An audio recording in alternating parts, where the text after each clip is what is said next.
Welcome to Better Bedtime Chronicles. You're listening to Nicole and Bridget. Together we have 15 years experience working directly with families struggling with sleep challenges. We share stories, advice, and deep dives into all things sleep. Let's go. Hello. Hey, how's it going? I'm good. How are you? Good. It's so good to be here. It's been too long for us. Yeah, we've had a little bit of a reprieve. Yeah, we have. As we transition into summer and yes, and activities, and we each have 3 kids. Some of you might remember. So many busy things. Time of year. Yeah, so many things that we have to do. So Today we have kindy graduation for my middleest, and then both of us are going to our older, or your youngest kid and my oldest kid. Yeah. Final celebration. School concert. Singing songs. Whatever it is. Do you remember, I'm terrible for bringing this up, but a couple years ago at the graduation, they played R. Kelly's I Believe I Can Fly, and we heard the tune start, and we're like, oh God, is this going to be the R. Kelly version? It's worse because it was the day after R. Kelly received his sentencing. So it was like so poorly timed. It was, but they were so cute singing. They were so cute. It was adorable, and we were all just looking at each other like, is it? And your hubby, I think, was like, it's his favorite. It's story. happening. It's yeah. happening. So that was awesome. It won't be that way this year, I presume. No, I think they might have. Yeah, they might have moved on from that, but stay tuned. We'll see if whatever's spicy. So maybe it'll be P. Diddy this time because now he's under fire right now. So oh God. Well, thanks for being patient with us as we do get our stuff together to do episodes like this. We're doing one today that's kind of an interesting conversation, I think, which is like, what is standing in the way of your baby's sleep or your toddler's sleep? Like, what is the thing that could be stopping it from happening? Mm-hmm. And especially getting curious about the role that we might play in that, and that the parent, right, the mom or the other parent there, what are we doing? What are we not doing that could be making sleep happen or making it not happen so beautifully? Yeah. This is a tricky conversation because, it can feel. I mean, parenting is so wrought with criticism and judgment, and I think most of the time parents are too quick to provide themselves with criticism over their behavior, right? Mm-hmm. Certainly that's true for me, right? And there was a learning curve there where I had to be like, no, you know what? It's fine. You're doing great. But carrying that reminder can sometimes be hard. But of course, inevitably, especially as it relates to sleep, parents do sometimes make choices that interfere with sleep, often coming from a place of love and care or uncertainty. Very fair. And even I would say a step further with that is things that had worked and gone beautifully in the newborn period or in those first few months. And then we don't really get an official notice of things like, let's shift the crib height, let's change out of this swaddle, right? And people have a swaddle much too long, or the wake window is no longer serving you. So things that were a help and were creating good foundations for sleep are all of a sudden, we're like, before we know it, our baby gets older and we phased out of these things. And I'm reminded, this is kind of sort of related. I was with a client yesterday and their baby's a little bit getting older and had never increased the nipple size on the bottle. And this is really common too, where we don't, and no one tells you. She's like, no one told me this. I didn't even think about this to increase off the newborn nipple. So, and that happens often enough. Like I keep that in the back of my mind whenever we're troubleshooting trickiness around sleep for babies who are 6, 7, 8 months and up, is have we increased the nipple size? And sometimes it's no, because they're not told about this. Yeah, absolutely. That's a great way to frame it. Yeah, so just kind of thinking about and as Nicole says, like without criticizing ourselves or without being harsh on ourselves, saying, okay, sleep's not working so great. Either they're not settling or it's quite a production. You have to reset them all these times, or they're having like constant false starts, or maybe like you're the only one who can put them down. Or maybe they go down fine and the night wakings are so frequent, so disruptive, maybe lengthy as well, along with early morning wakings. All of these things happening, and it's like, okay, well, I'm doing the things I know I should do, right? I have the room nice and dark. I've done this routine for months already. It's worked so well. What am I doing wrong? Mm-hmm. So maybe we should chat about kind of like what the most common things that we hear about, where we notice kind of something has shifted and we need to change our plan, or we're relying on things that are now standing in the way of sleep instead of being helpful. Yeah, I like that. And so some things I think are always true. Like we always want a temperature in a room that's between 20 and 22 degrees. We always want a room that's on the darker side. We love a bit of background noise, some white noise. I've been seeing the last couple months a lot of folks with their white noise much too loud. So that's something I would just think about. Okay, if it's bothering your ears, it's bothering their ears. So a little bit maybe for distance between the white noise machine and the crib, let's say, especially if you're concerned about the volume. Those things I think would be the same. Interestingly, I get that question a lot, like how loud should the white noise be? A lot of parents worry too about the impact of white noise on brain development. So the advice I give is as loud as a shower. Yeah, like that's perfect. That's what I say. Yeah, a shower. That's a good dull out the neighborhood and household noises, but you're not like blasting out their ears. So exactly, a good rule of thumb, definitely. So those things I think will always sort of be there. But the things that I get curious about are the timing and just not adjusting. Let's say, for example, your baby's used to having a wake window of 2 hours before bed, but now they're growing, they're doing lots of things, they're learning all sort, new skills, all this stuff, and you're still holding on to that 2 hours when actually they're not tired enough because now they have more stamina, they're more awake, and we really should be pushing it a little bit.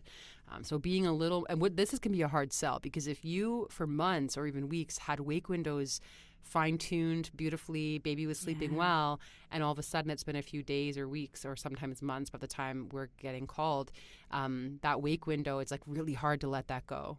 I have such a good story about this one. So my second kid was what we'd call like an easy sleeper, right? My first was challenging, and that's where I did all my learning. But with my second, like things just worked. And she's kind of got that temperament from a sleep perspective. So what was happening is she was like 8 or 9 months old, and I had short wake windows, and every time I put her down for a nap, it was fine. She'd fall asleep in like 5 minutes. So I'm like, everything's fine. By the way, I'm a sleep consultant at this point, right? So this is like somebody who's educated in sleep and still kind of, and I'm like, yeah, it's fine. She's going down easy, no signs. But what was happening is she was having chronic short naps. So I was like, oh, she's a short napper. That's going to be how it is until she goes to 2 or 1 nap, whatever. 8, 9 months rolls around. She's still on 3 naps.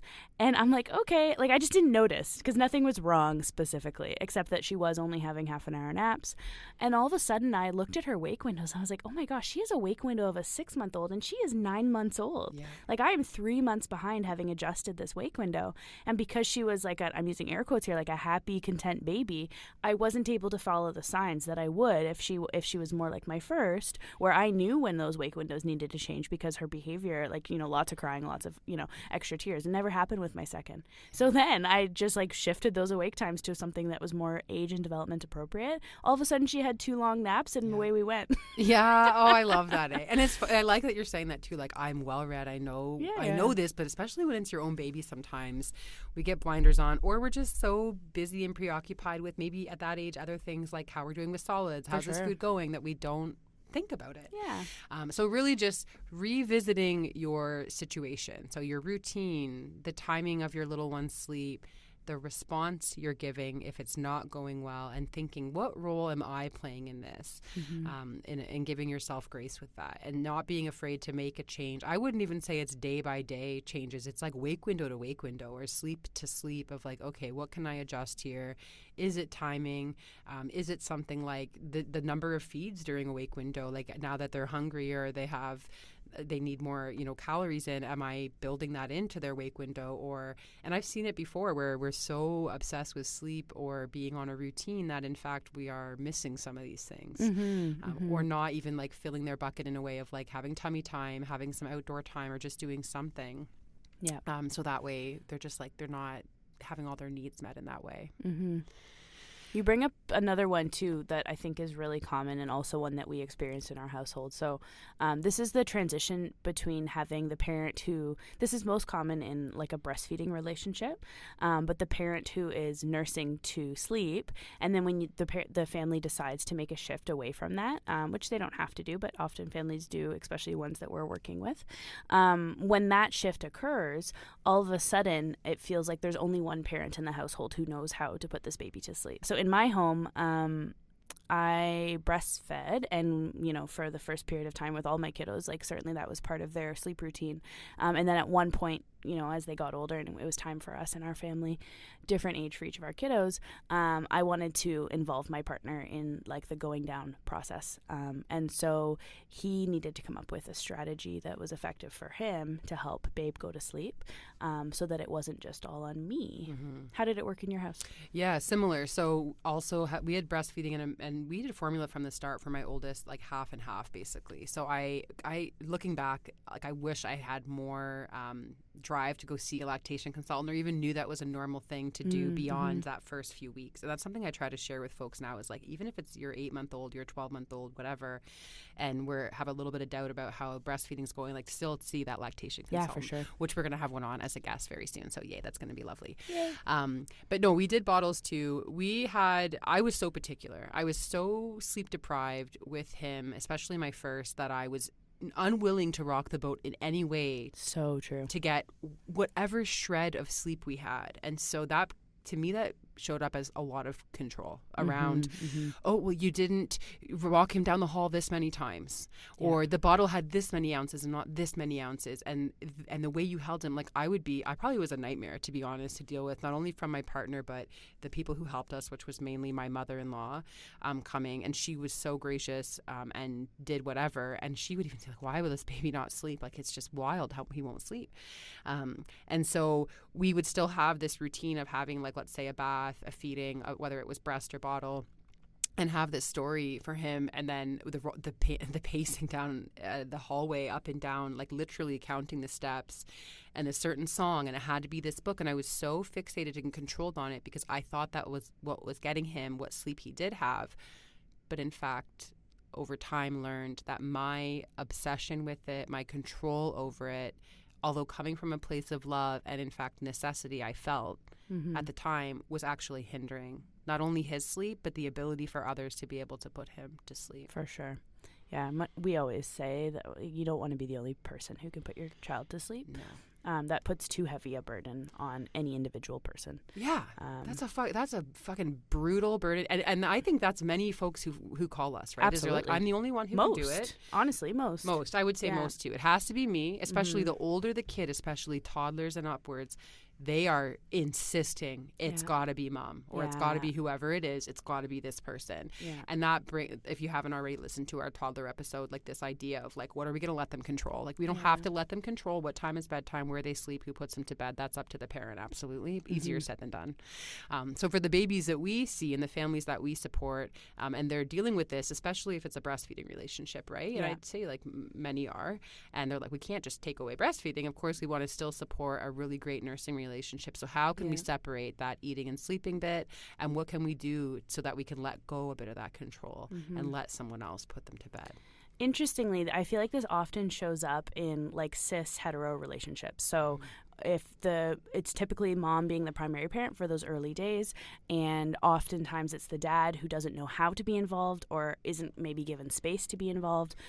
It's not uncommon for us to have conversations with families where we say things like, we need to give dad a chance. We need to let him try. And oftentimes, for reasons you're describing, Bridget, the need to have things go how they work best and have the best outcomes can feel really big for those moms in those scenarios.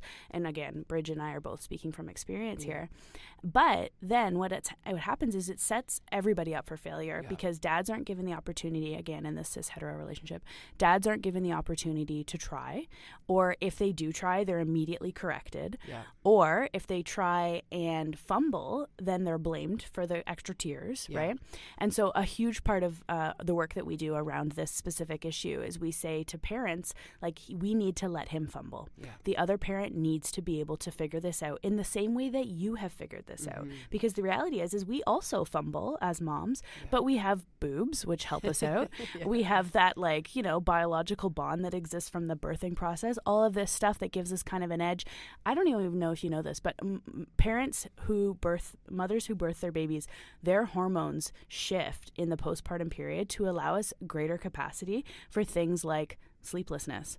Dads have a similar shift, and secondary parents have a similar shift, but it's not as significant as the shift in the mom.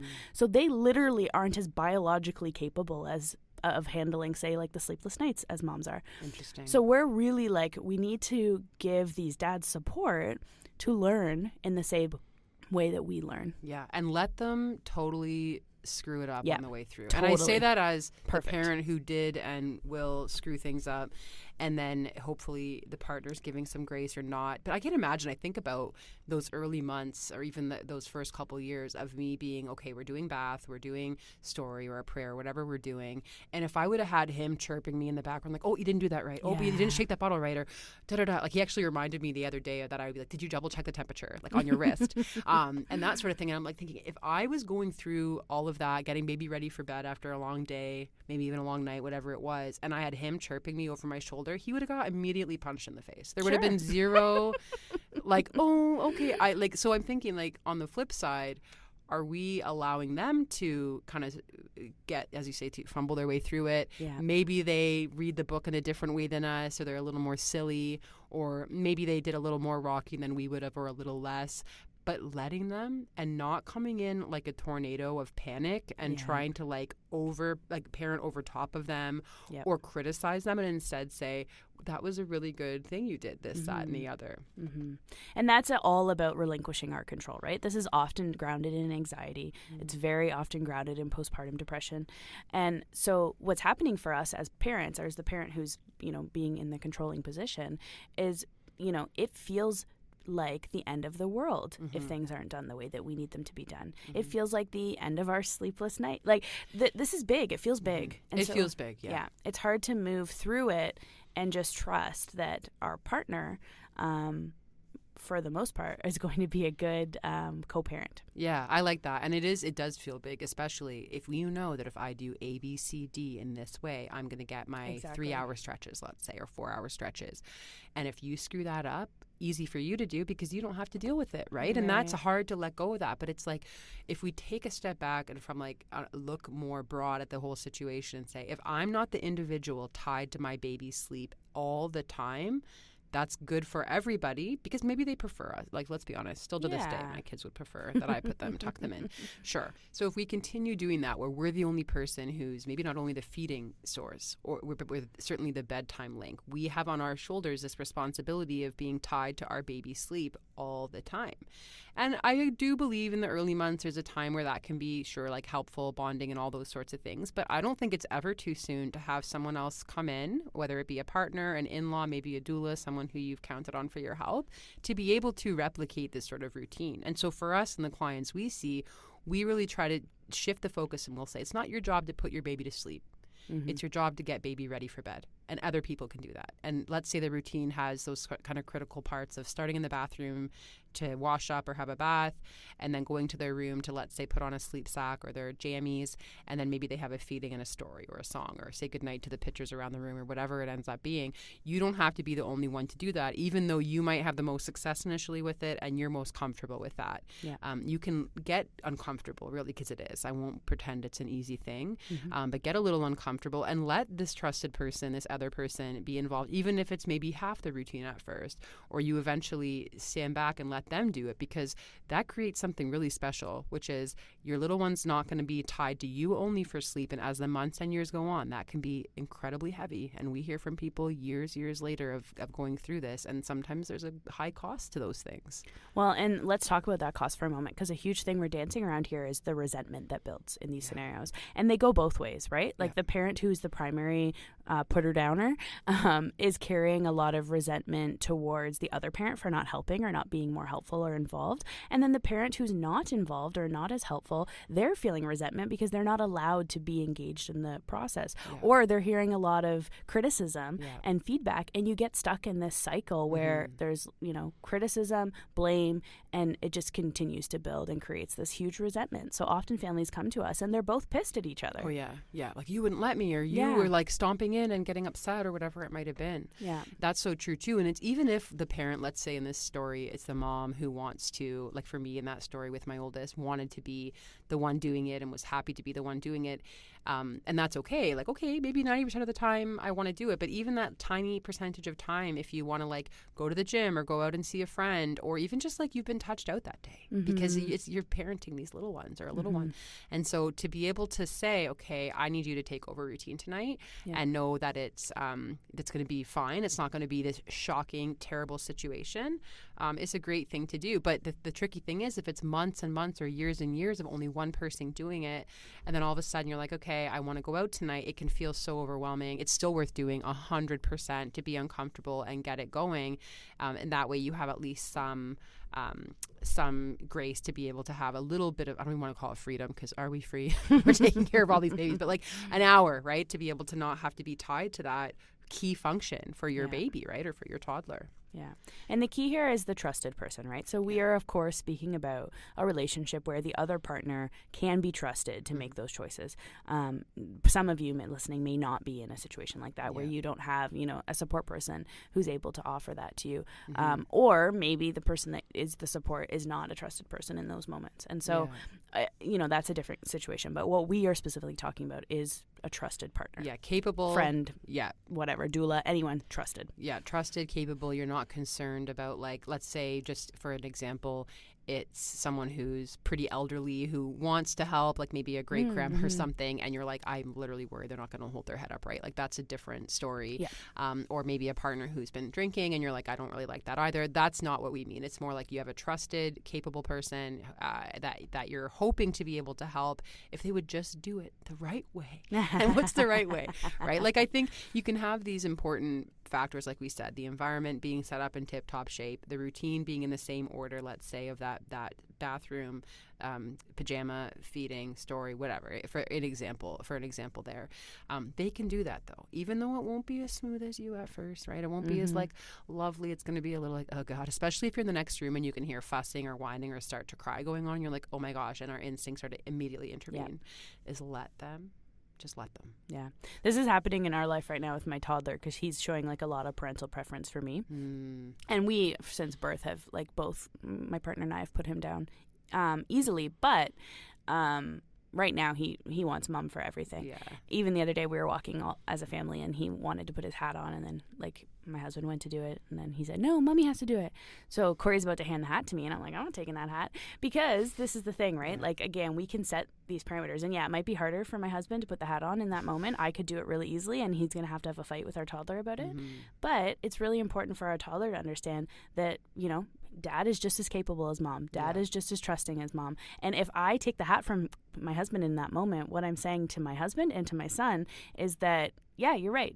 Daddy can't do it as well as mommy, right? So we have to show, as the parent, the primary parent, we have to show trust in our partners so that our kids can trust them and so that they can trust themselves. Oh, damn, that's hard sometimes. Seriously. It really is hard sometimes. But I didn't even think of it that way. That's true, because you're just reinforcing like, okay, he sucks at it. or I'm the only one who can do it. And so often the dads come to us, again, cis-hetero relationships, the dads come to us feeling like they can't. Yeah. Like, how many times has a dad said to you, I don't know how. I can't put this baby to bed. That's right. I can't. I'm like, well, you can learn, and you will learn, and you're going to be good at it. Yeah. And they don't have confidence. They don't believe in their ability to do this. No.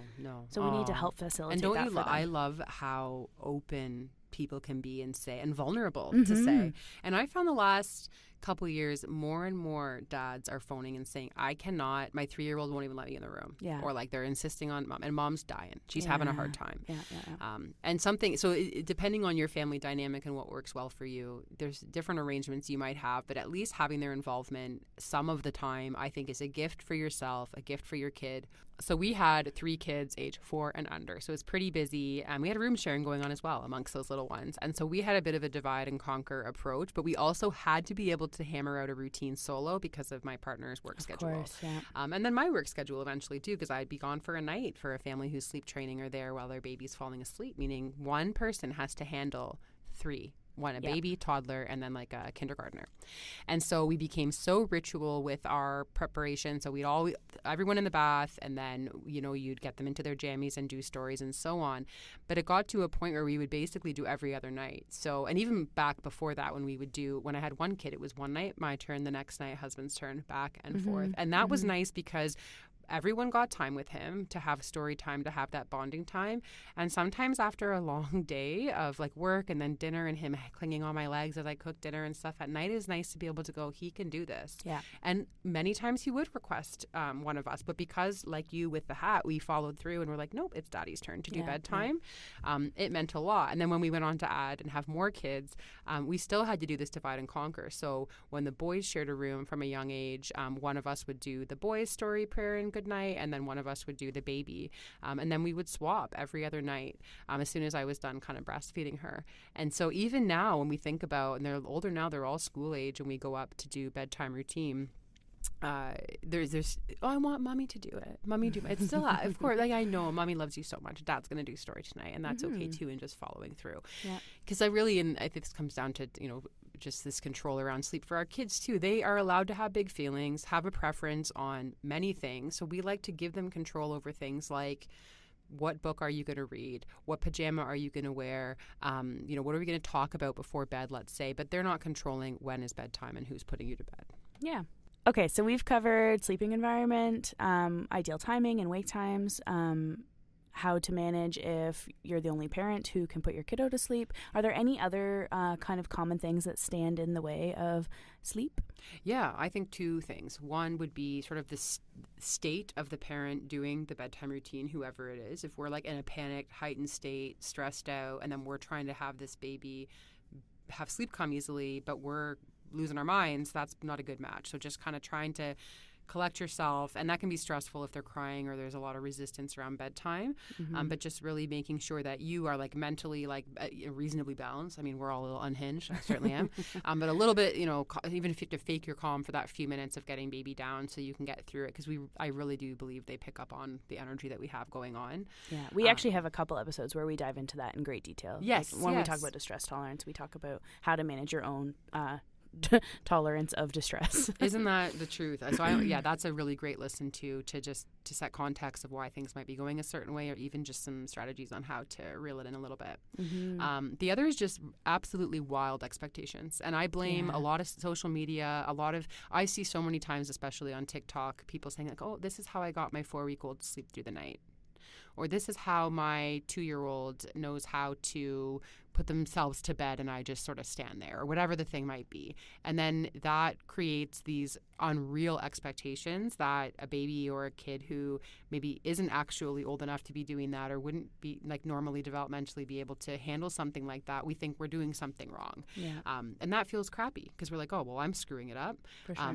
Or for example, you might say, so someone might phone, and I actually had, this is a real call I had a couple years ago of someone calling, and their baby was literally 2 weeks old, and they were like, I heard that we can get them sleeping through the night, and I'm not doing it right, and I'm messing it up. And I'm like, well, no. And so that person might have thought, well, I'm standing in the way of my baby's sleep somehow because they're not sleeping through the night, whereas we know that's not very likely for a 2-week-old to sleep that length. So just looking at your expectations and thinking, am I comparing myself to others, maybe online or people in my circle, even the first kids you had to the second, right? They're all so different. So having these expectations that are unreasonable, but in fact you are doing all the things that are great for your baby, and they are sleeping in a way that's pretty appropriate for their age or their weight or whatever stage they're at. And sort of trying to ease off some of those things. I find that that's a hard thing to manage these days, are the expectations of people. A huge one that I'm kind of coping with right now is the transition out of a crib. So I have a kiddo who's getting close to 3, and there starts to be this like weird pressure from, I don't know who, the world, to move your kid out of a crib, right? And so somebody, random like well-meaning strangers will even say like, oh, is he in a toddler bed? Like whatever. And he's my 3rd kid. I already made this mistake twice. So I know this time I'm not going to be moving him prematurely, but there feels like this like weird external pressure that he needs to be moving through these steps at like a certain clip or a pace. He is nowhere near ready to leave this crib. He's so happy and content in there. And so I'm like regularly reminding myself, like, I don't need to move through this stage age quickly. Currently, the reasonable expectation for my son in this specific situation is that he stays in his crib, and that's what's best for him. So responding to those pressures, those external pressures that I feel, and just reminding myself, like, no, I know what's good for him. It's totally reasonable that he's still in a crib, and he's doing quite well in there. So why would I, change something that's working? Yeah. Oh, I love that. And that to me brings up a broader thing too. Sleep, not only with sleep, but with everything, is this pressure to get our kids through the growing up part. Like, okay, solids, and now we're going to do this, and then we have to run, and now we have to jump and be able to do this, and sleep like this, and be in this kind of bed.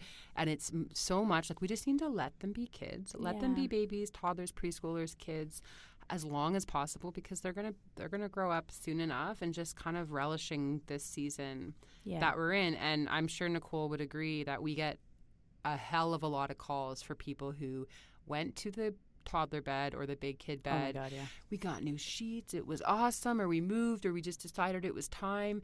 And it doesn't usually go to shit the first week. It's like week 2 to 3.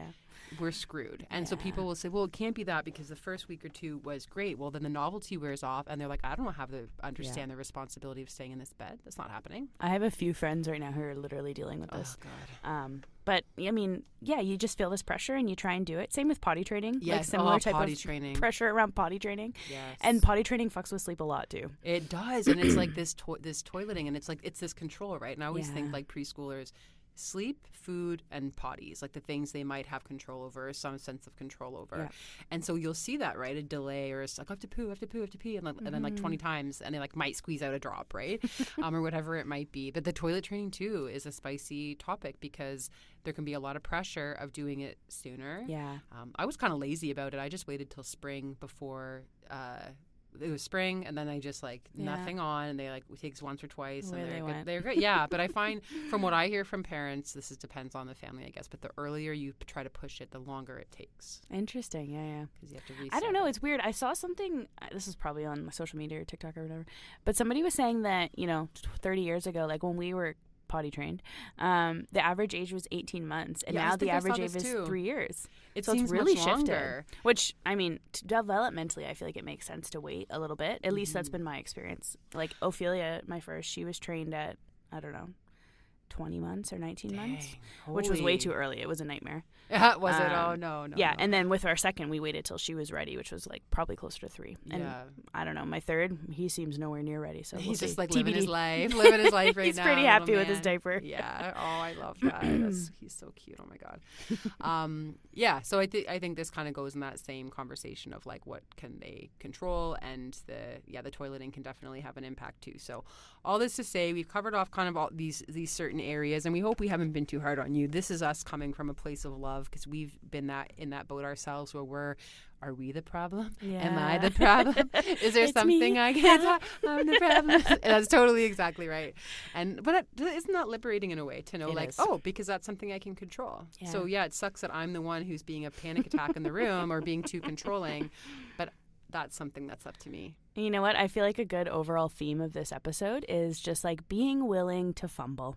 Yeah. Right? Us, our partners, trying new things if what's happening isn't working. Yeah. Just, trying to let go a little bit of the control, and just being willing to make a bit of a mess of it for once, and then it'll be kind. It'll all figure itself. It will. And then the days will go by, and the nights will go by, and we can kind of fumble our way through it. And on the other side, it means that someone will be able to do this alongside with you. Yeah. And isn't that amazing? So cut yourself some slack and be ready to mess it up. That's right. And we'll cut them some slack too. Yeah, once in a while. Thanks for listening.